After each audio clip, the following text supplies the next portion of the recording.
advice, any tips do you have to pitching a studio executive your story? Well, that's a good question because I teach pitching all the time, and pitching is an extremely rare opportunity because you have to be in the room with the person who can buy something, and that doesn't happen very often. That's why we write treatments and written pitches, because an oral pitch is a chance. And I learned quickly as a literary manager that at least 50% of the time, writers are the last person you want to bring into the room to pitch their own stories, because they have a very bad habit that they go into a trance when they start pitching. And that trance means that they may be very excited, but they're no longer in contact with the eyes of the buyer. And as a professional salesman who spent all my life selling buyers in rooms, that's all I care about is your eyes when I'm trying to tell you a story, because I can tell within a microsecond when you've lost interest in the story. And if I keep pitching you, then not only have you lost interest, but it's going to be impossible to recover your interest, and you're creating a negative view of the story. And writers don't even see that because they're in a trance. They're in their own creative trance. And I always tell them, I'm going to kick you under the table when that happens so that you can come back to consciousness and, recognize what's going on. Because most pitches are long when they should be short. Most pitches go on for 20 minutes when they should be 2 minutes long, because the way you really sell somebody in the room is you get their attention in those 2 minutes, and then you let them ask questions for the next 20 minutes until they're invested in the story that they got intrigued by in the first 2 minutes.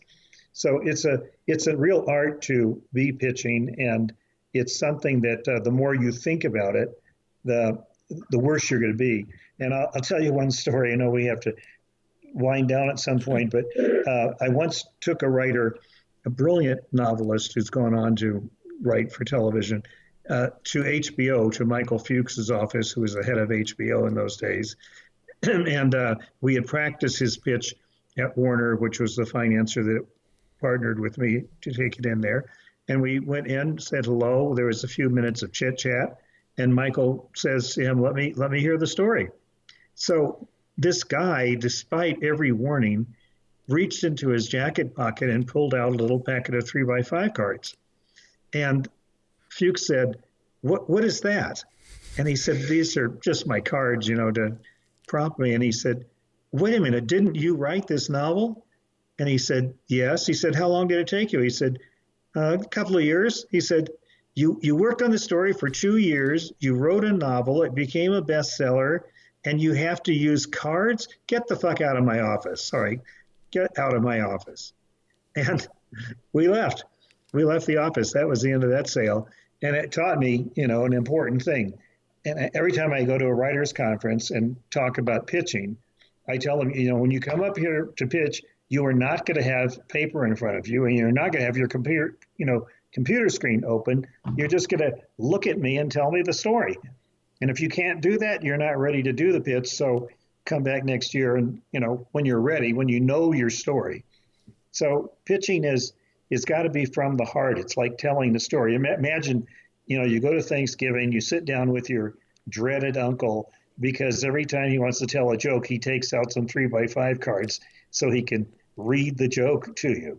I mean, that's exactly what, it is the danger of a writer pitching. Well, I'm a writer. I need words. Words come from your heart. They don't come from your, from your screen.